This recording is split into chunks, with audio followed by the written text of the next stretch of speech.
नमस्कार साथियों, दून क्लासेस के इस ऑनलाइन प्लेटफॉर्म पर आप सबका स्वागत है। जैसा कि आप लोग जानते हैं कि दून क्लासेस के द्वारा एलटी भर्ती परीक्षा 2023 में प्रस्तावित है। उसकी लगातार क्लासेस, लगातार बैचेस विभिन्न विषयों में लगातार जारी हैं और हिंदी विषय का दायित्व तो मेरे ऊपर है।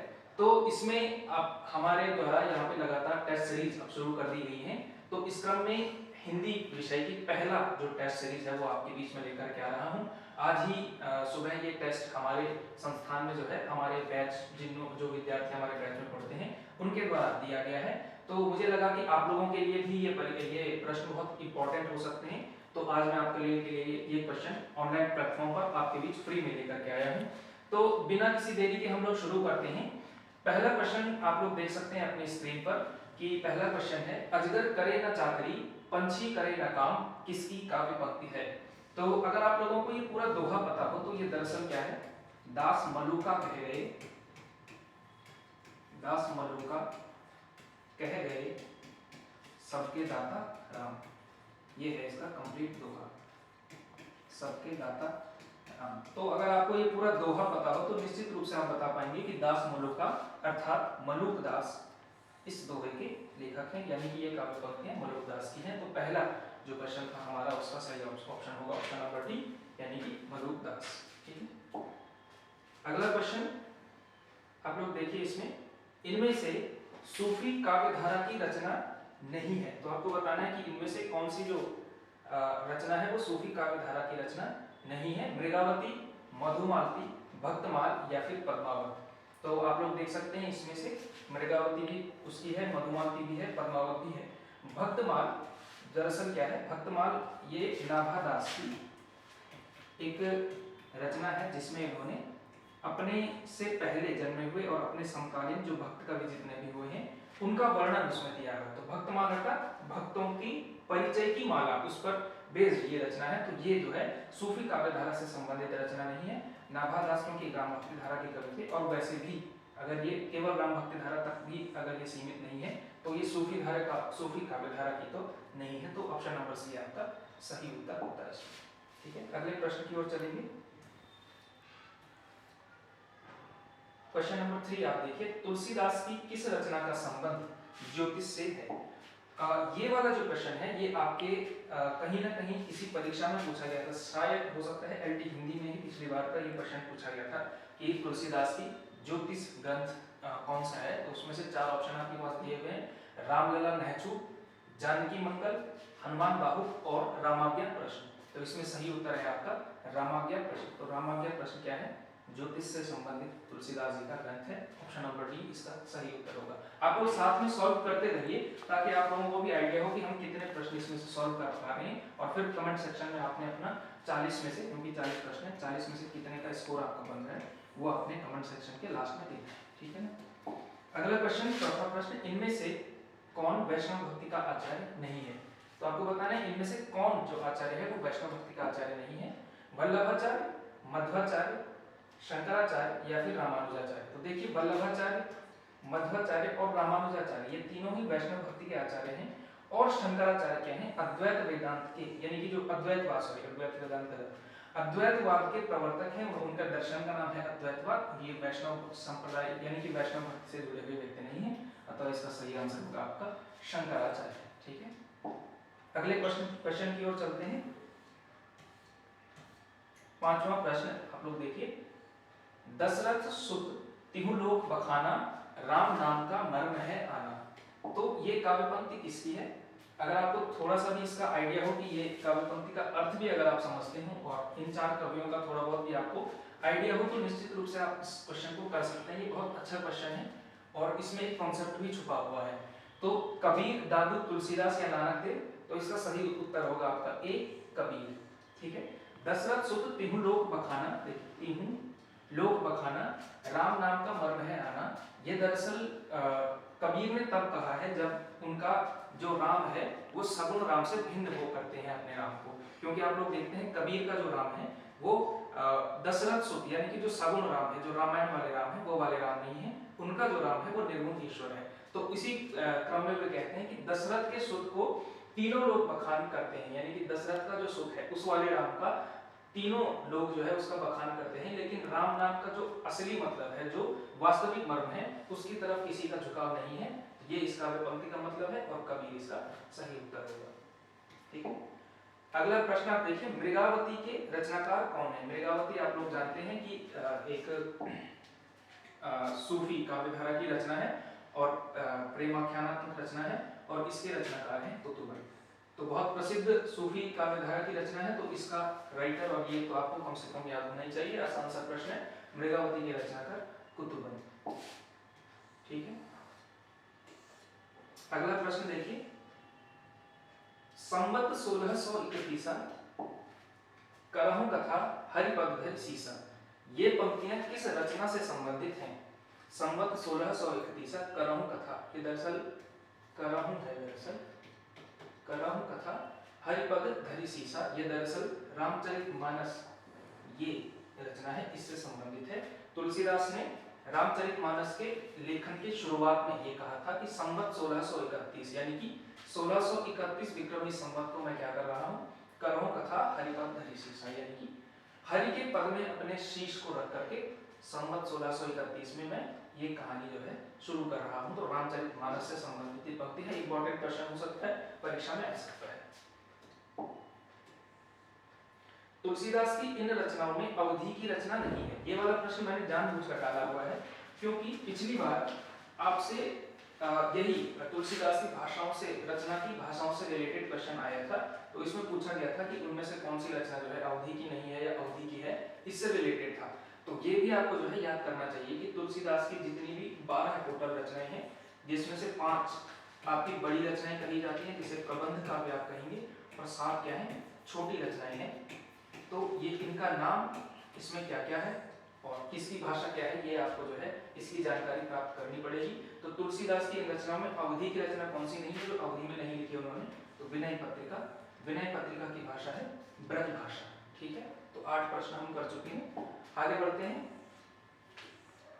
नवा क्वेश्चन देखिए कि तुलसी का सारा काव्य समन्वय की विराट चेष्टा है, कि तुलसी का सारा काव्य समन्वय की विराट चेष्टा है, ये स्थापना तुलसीदास के बारे में किसकी है, यानी तुलसीदास के संबंध में यह कथन किस आलोचक का है?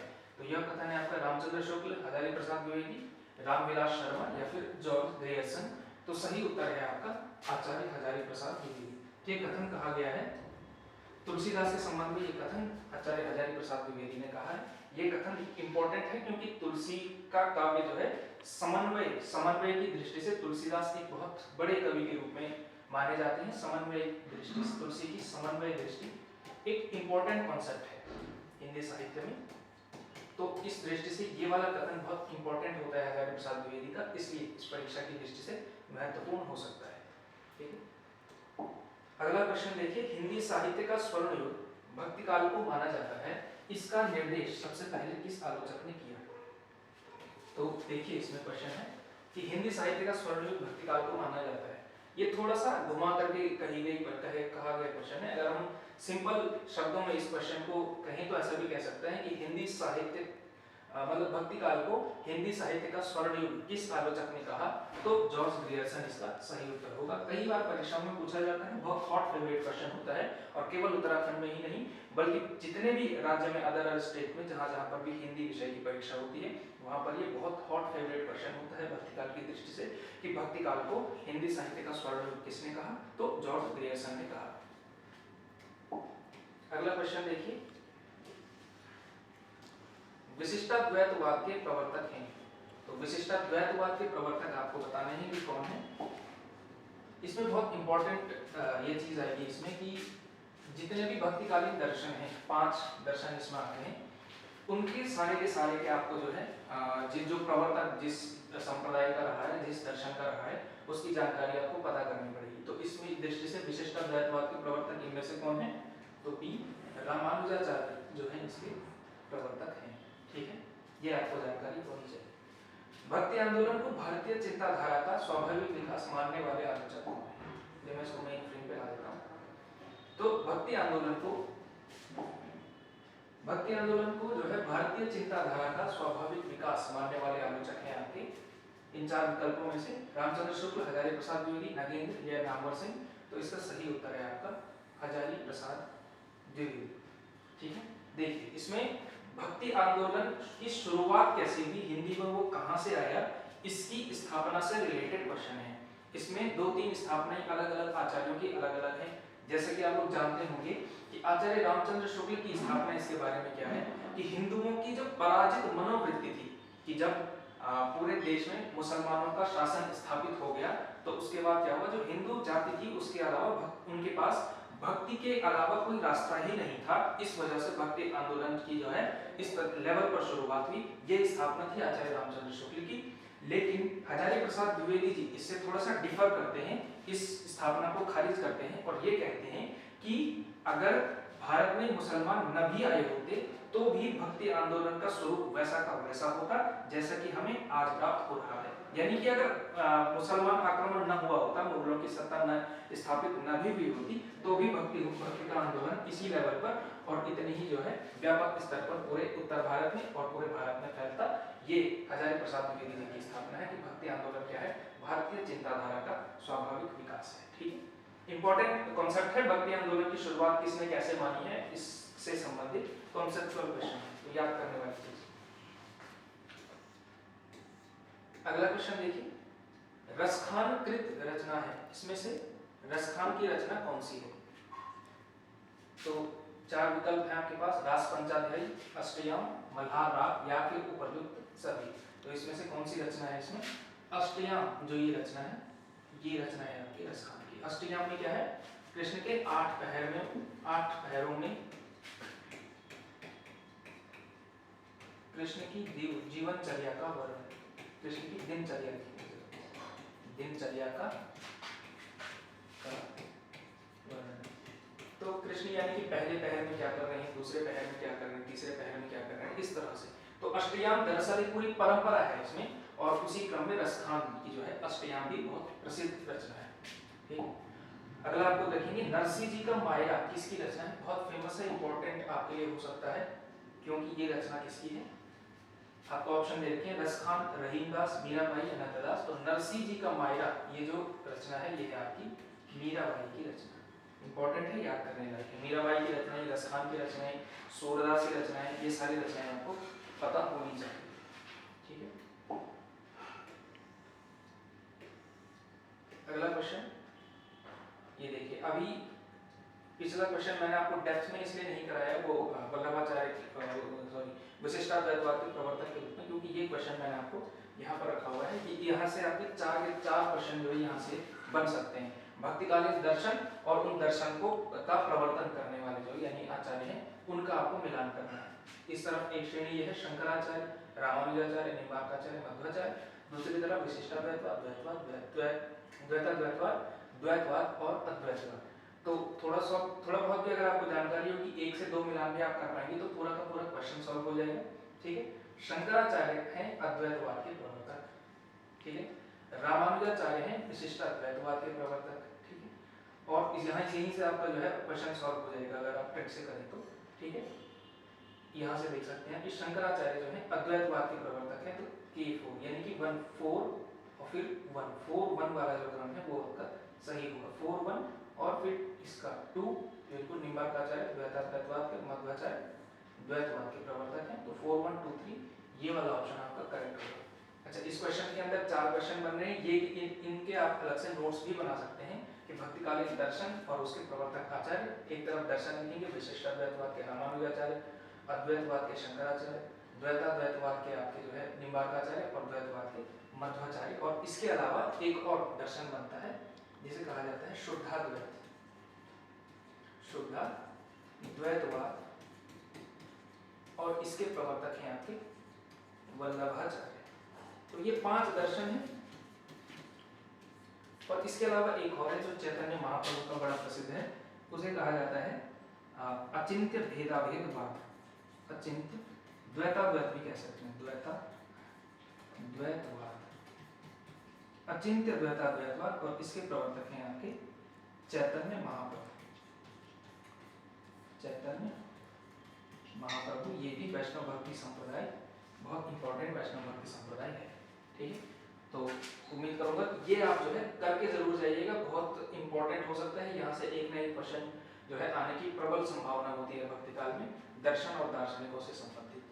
ठीक है, आगे बढ़ते हैं। इसमें सूरदास से संबंधित संगत कथन है। आपके पास 4 कथन दिए गए और आपको बताना है कि सूरदास के संबंध में सही कथन कौन सा है या कौन से हैं। एक से ज्यादा है तो एक से ज्यादा आपको बताना है। कि पहला है आपके पास सूरदास कृत सूरसागर का उपजीव्य ग्रंथ भागवत पुराण है। उपजीव्य ग्रंथ यानी कि सोर्स, जहां से उन्होंने कहानी ली होगी या जहां से वो सूरसागर लिखने के लिए प्रेरित हुए होंगे, तो उसका उपजीव्य ग्रंथ कौन सा है? भागवत पुराण है। ये कथन सही है तो सही है। सूरसागर की रचना भागवत की पद्धति पर 12 स्कंधों में हुई है। बिल्कुल हुई है, भागवत की ही पद्धति पे 12 स्कंध भागवत में भी है, 12 स्कंध सूरसागर में भी है। सूर्य की दृष्टि कृष्ण के लोकरंजक रूप पर ही अधिक रही है। ये कथन भी आपका सच है, क्योंकि देखिए एक 2 कॉन्सेप्ट आते हैं इसमें। एक आता है लोक मंगल और एक आता है लोकरंजक। लोकरंजन कर लेते हैं। ये 2 कॉन्सेप्ट आते हैं जो है नायकों के संबंध में। एक तो है लोक मंगल, यानी कि एक ऐसा नायक जो कि लोक के मंगल के लिए प्रयासरत है, इस तरह का नायक। और दूसरा होता है इस तरह का नायक जो लोक का रंजन करे, यानी कि जिसका जो है थोड़ा सा जैसे कृष्ण का जो स्वरूप है कि श्रृंगार की तरफ ज्यादा टिल्टेड हैं, किस तरह से खेल करते हैं, किस तरह से श्रृंगारिक जो है रचना करते हैं, किस तरह की जो है बाल क्रीड़ाएं उनकी किस तरह की है। तो ये वाला जो स्वरूप है वो लोक रंजक रूप है। और लोक मंगल वाला रूप कौन सा हो सकता है कृष्ण का? जिसमें वे कृष्ण जो है कंस का वध करते हैं, उसके बाद जो है सारे संसार को जो है असुरों से मुक्त करते हैं। या फिर इससे भी बेटर हो सकता है लोक मंगल वाला जो नायक है वो राम का जो नायक है वो लोक मंगल की साधना अवस्था वाला नायक है। क्योंकि राम का जो पूरा जीवन आप देखेंगे, राम का जो पोर्ट्रेयल है एक नायक के रूप में, हीरो के रूप में, वो लोक मंगल वाला रूप है। लोक रंजक वाला रूप ज्यादातर कृष्ण का है, क्योंकि सूरदास में ज्यादातर क्या है कृष्ण के लोक रंजक रूप का वर्णन किया है, बाल लीलाओं का, श्रृंगार लीलाओं का ज्यादा वर्णन किया है।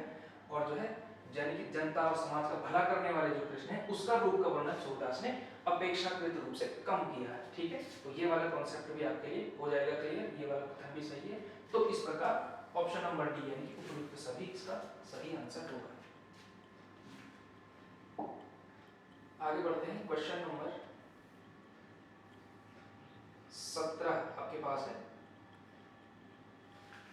भक्तन को कहां सीकरी सो काम। अच्छा, इसमें एक हल्का सा मिसप्रिंट है, इसमें आपको देखना पड़ेगा इसमें कि ये भक्तन नहीं है, दरअसल ये संतन है। मूल रचना में संतन को कहा सीकरी सो काम। ठीक, संतन को भक्तन काट करके आप संतन करेंगे। संतन को कहां सीकरी सो काम, आवत जात पनहिया टूटी, बिसर गयो हरिनाम, जाको देखे दुख लागत, जाको मुख दुख लागे। तो थोड़ा सा इसमें मिसप्रिंट है, जाको देखे दुख लागत, ताको करण परत परनाम। ठीक है, ये थोड़ा सा मिसप्रिंट हुआ है अलग अलग जगहों पे परनाम। मैं आपको बोल करके बता देता हूँ इसमें कि ये दरअसल कवि इसका रिलेशन दरअसल कहाँ से है।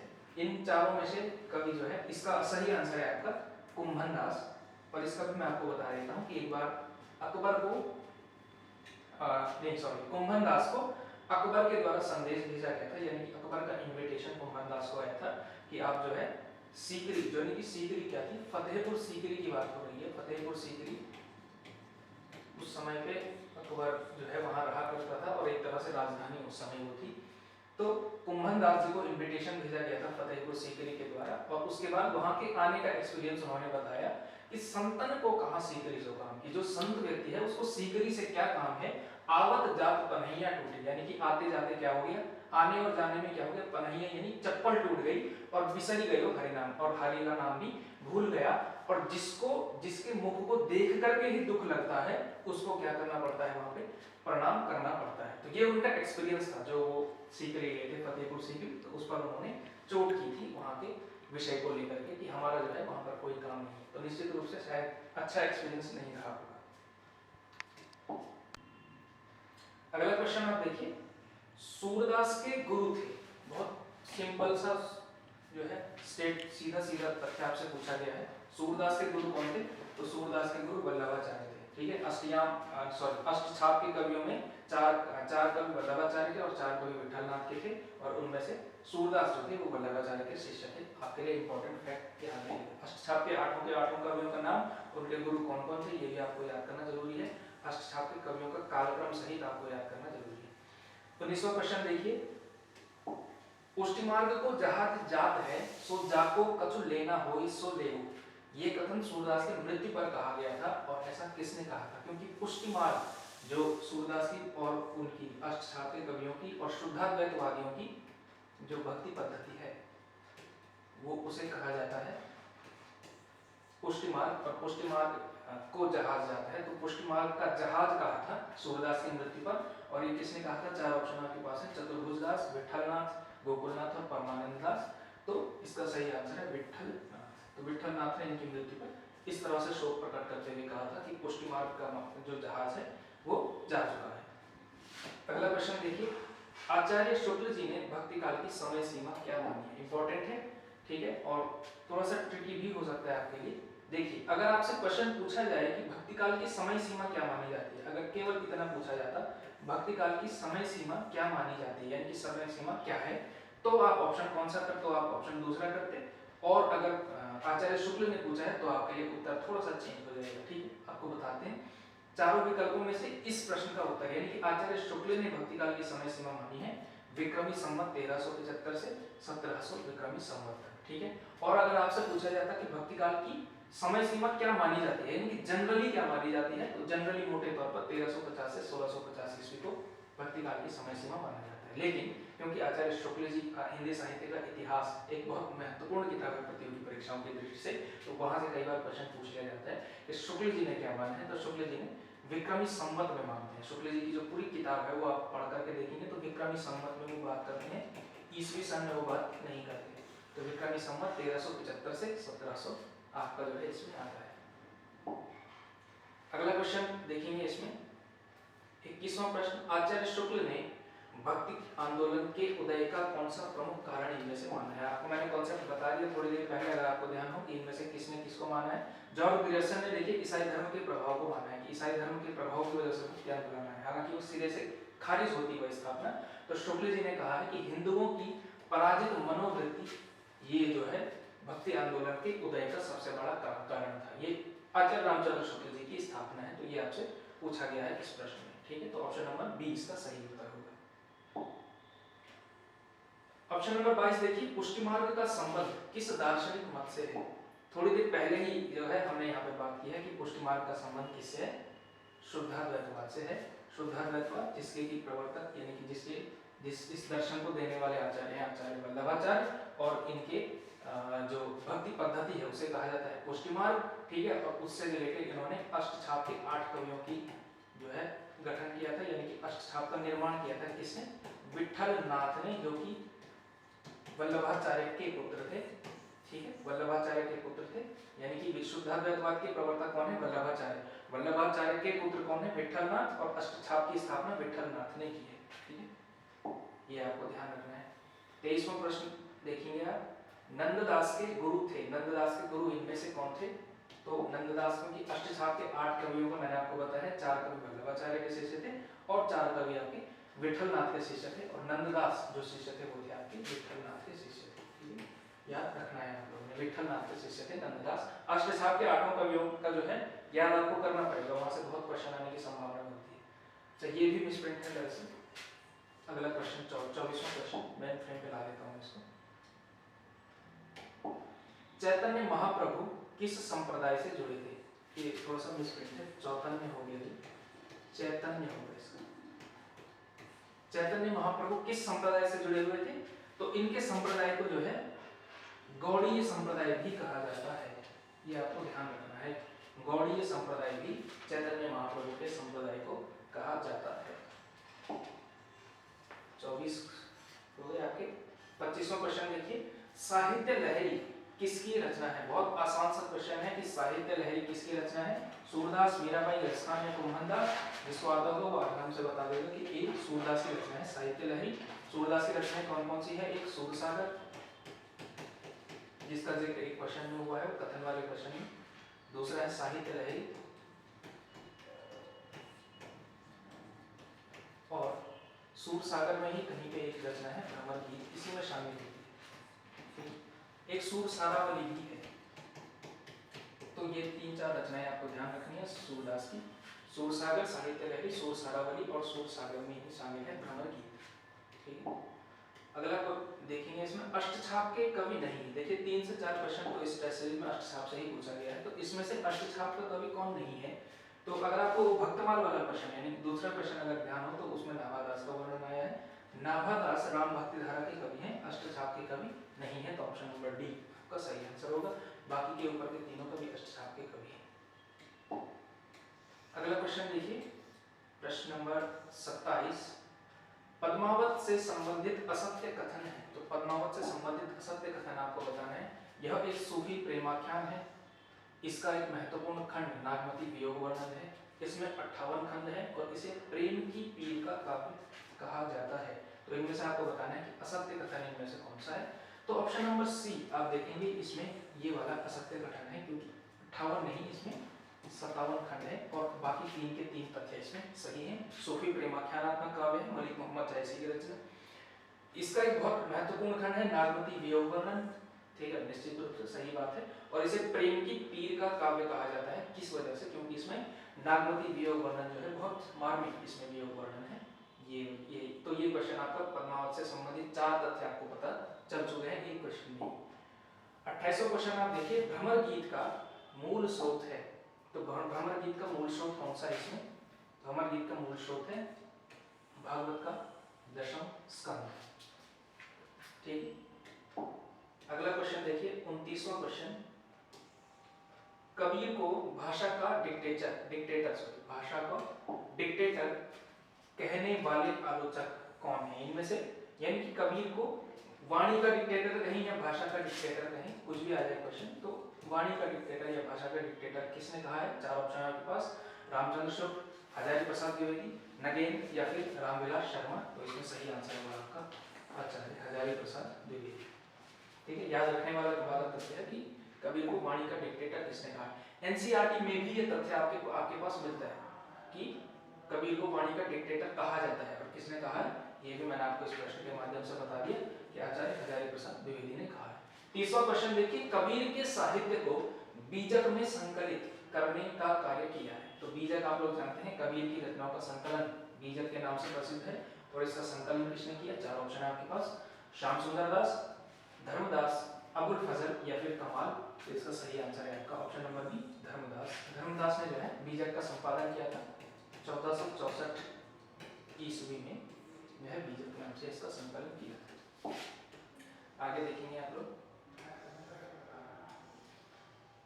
आसान सा क्वेश्चन है ये तो। माला फेरत जुग भया, फिरा न मन का फेर, कर का मन का डार के मन का मन का फेर।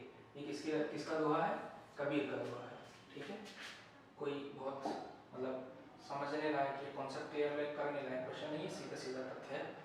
अगला क्वेश्चन देखेंगे आप, स्वामी अग्रदास का संबंध किस भक्ति शाखा से है। ठीक है, तो स्वामी अग्रदास का संबंध है आपका राम भक्ति धारा से है। कम से कम ये बहुत आसान से क्वेश्चन होते हैं। थोड़ा अग्रदास का नाम आप लोगों ने बहुत कम सुना होगा, लेकिन ये आपको जरूर याद कर लेना कि जैसे दामोदर किस काव्य धारा से संबंधित है, तो ज्ञानमार्गी धारा से संबंधित है। हो सकता है आपसे पूछा जाए कि मंझन किस काव्य धारा से संबंधित है, प्रेम मार्गी से संबंधित है। नूर मोहम्मद का संबंध किससे, सूफी काव्य धारा यानी प्रेम मार्गी शाखा से। इस तरह से पूछा जा सकता है। जैसे नंददास का संबंध किस धारा से, तो कृष्ण भक्ति शाखा से। तो कौन सा कवि किस भक्ति धारा में आएगा, इसका भी आपको जो है इल्हाम होना चाहिए, इसका भी आपको थोड़ा सा ज्ञान अच्छे से आपको अर्जित कर लेना चाहिए। इस चीज का भी ध्यान रखना। आसान प्रश्न लग सकता है कि ये क्या याद करना, लेकिन परीक्षा में गलत हो सकता है अगर आप लोगों ने अच्छे से उसको रिवाइज नहीं किया हुआ है। बेसिक्स आपके क्लियर होने चाहिए। तुलसी की रचना यानी कि कौन सी रचना है कि इनमें से कौन सी रचना जो है तुलसी की नहीं है। दोहावली, बरवे रामायण, हनुमान बाहु के बरवे नायिका भेद। तो इसमें से सही आंसर क्या होगा, बरवे नायिका भेद। ये जो रचना है ये आपकी तुलसी की रचना नहीं हो सकती। ठीक है, तुलसीदास ने कोई नायिका भेद कभी लिखा नहीं है, इस वजह से नायिका भेद जो है इनकी रचना नहीं है। ऊपर की 3 रचनाएं जो है तुलसीदास की हैं। तो कौन सी रचना किसकी है ये आपको थोड़ा सा ध्यान रखना पड़ेगा। तुलसीदास की बहुत महत्वपूर्ण कवि है, ठीक है, बल्कि सबसे महत्वपूर्ण कवियों में से एक है, इसलिए इनकी सारी कविताओं का नाम, सारी रचनाओं का नाम और इसके अंदर क्या है इतने तक आपको डेप्थ में थोड़ा सा पढ़ना पड़ेगा तुलसीदास को। ठीक है, अगला क्वेश्चन आपके पास है 34वां क्वेश्चन देखिए, रास पंचाध्यायी। अच्छा, ये भी थोड़ा सा मिसप्रिंट है यहाँ पे। ये श नहीं है। रास पंचाध्यायी किसकी रचना है? तो रास पंचाध्यायी में से किसकी रचना है? सूरदास, नंददास, चतुर्भुजदास या कृष्णदास? तो नंददास की रचना है रास पंचाध्यायी। ठीक है, तो 34वें का होगा आपका बी। अगला प्रश्न देखेंगे, गोरा बादल का संबंध किस काव्य से है? किसने भी अगर थोड़ा बहुत भी पढ़ा है तो भी आप लोग समझ पाएंगे कि ये किससे संबंधित है। चित्रावली, मधुमालती, मालती, हंस जवाहिर या फिर पद्मावत। तो गोरा बादल का संबंध किस काव्य से है? तो पद्मावत से है। गोरा बादल कौन है? जब खिलजी के द्वारा जो है उसका खिलजी के द्वारा जब मतलब पद्मावत को उठा लिया जाए, सॉरी उनको उठा लिया जाता है, तो उसके बाद जो है गोरा यानी रतन सेन को जो है अपहरण जब कर लिया जाता है, तो उसके बाद गोरा और बादल इन दो वीरों के द्वारा युद्ध किया जाता है और जो उस वीरता पर लड़े गए युद्ध में ये लोग शहीद हो जाते हैं। ठीक है, अष्टछाप में संकलित कवि नहीं है। अगेन अष्टछाप का क्वेश्चन है कि अष्टछाप में संकलित कवि कौन से नहीं है? तो ऊपर के तीनों हैं और सुंदर दास जो है अष्टछाप के कवि नहीं है, ये संत काव्यधारा के यानी कि ज्ञानाश्रयी शाखा के कवि हैं, संत काव्यधारा के कवि हैं सुंदर दास। ठीक है, अगला क्वेश्चन देखिए 37वां क्वेश्चन, पद्मावत किसकी रचना है? यानी कि किस कवि की रचना है पद्मावत? बहुत आसान सा क्वेश्चन है, ये तो गलत नहीं ही होना चाहिए। मलिक मोहम्मद जायसी की रचना है आपकी पद्मावत। 38वां क्वेश्चन देखिए, बीजक किस कवि की रचनाओं का संकलन है? तो बताया गया है आपको कि कबीर दास की रचनाओं के संकलन का नाम है बीजक। कुछ समझाने लायक बात नहीं है, धर्मदास ने संकलन किया था 1464 ईस्वी में किया था। ठीक है, 39वां क्वेश्चन देखेंगे, ये काव्य पंक्ति आपसे पूछी गई है, कीरति भनिति भूति भली सोई, ये किसकी काव्य पंक्ति है? बहुत फेमस काव्य पंक्ति है और अगर आप लोगों ने ये पढ़ा है, कहीं सुना है, तो निश्चित रूप से आप इसका जवाब दे पाएंगे। चार ऑप्शन है आपके पास, सूरदास, कुम्भनदास, तुलसीदास या फिर जायसी। तो सी है इसका सही आंसर, तुलसीदास। ठीक है, अंतिम क्वेश्चन देखेंगे आप, लगा आषाढ़ गगन घन बाजा किस रचना की पंक्ति है?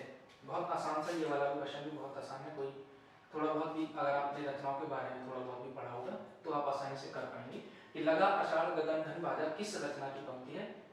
सूरसागर, पद्मावत, रामचरितमानस या फिर कवितावली। तो यह है पद्मावत की। तो लगा आषाढ़ गगन घन बाजा इस काव्य पंक्ति से नागमती वियोग वर्णन की शुरुआत होती है। नागमती वियोग वर्णन। तो इस तरह से कंक्लूड होते हैं हमारे 40 प्रश्न। उम्मीद करूंगा कि आप अगर आपने अच्छे से पढ़ा होगा इसका अध्ययन तो निश्चित रूप से आपके लिए ये टेस्ट सीरीज हेल्पफुल होगी। और कमेंट सेक्शन में बताइएगा जरूर कि आपके जो है कितने क्वेश्चन इनमें से सही हो रहे हैं, कितने गलत हो रहे हैं, और कोई इससे रिलेटेड और भी डाउट अगर आपको पूछना है तो हमारे कमेंट सेक्शन में आप निश्चित रूप से पूछ सकते हैं। और हमारे कोर्स की अधिक से अधिक जानकारी के लिए आपके पास जो है डिस्क्रिप्शन में, आपके इस वीडियो के डिस्क्रिप्शन में हमारे मोबाइल नंबर, कॉन्टैक्ट नंबर दिए हुए होंगे, तो वहाँ से आप हमारे कोर्स की अधिक से अधिक ज़्यादा से ज़्यादा जानकारी आप प्राप्त कर सकते हैं।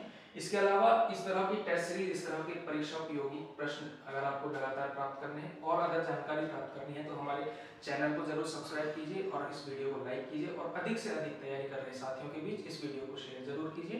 फिलहाल के लिए आपका बहुत बहुत शुक्रिया।